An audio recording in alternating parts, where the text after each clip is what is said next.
ছাব্বিশ জন 25 জন ভারতীয় এবং একজন নেপালে নৃশংসভাবে পাক মদতপুষ্ট যে টেররিস্টরা আছে তারা যেভাবে নির্মমভাবে হত্যা করেছে সেটাকে সামনে রেখে মাননীয় প্রধানমন্ত্রীজির নেতৃত্বে এবং আমাদের 3 বাহিনী আমাদের সেনা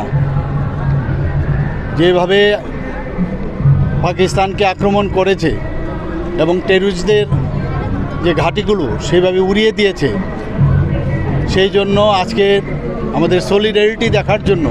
আজকে ত্রিপুরার থেকে আমাদের আজকে স্টেট লেভেলে আমরা সব ধরনের নাগরিকরা সবাই এসছেন এবং আমরা মাননীয় প্রধানমন্ত্রীজির সাথে আছি এবং মাননীয় প্রধানমন্ত্রীজি যে পেহেলগামের যে নৃশংস হত্যাকাণ্ড হয়েছিল তার জন্য নাম দিয়েছেন অপারেশন সিন্দুর এবং সেটা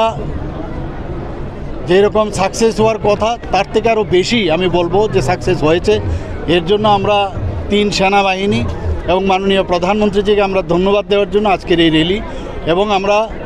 এই দেশবাসী সমস্ত আজকে মাননীয় প্রধানমন্ত্রীজি এবং সমস্ত 3 যে আমাদের সেনাবাহিনী আছে তাদের সাথে আছি, সেটা আমাদের দেখানোর জন্যই আজকের এই র্যালি আমাদের।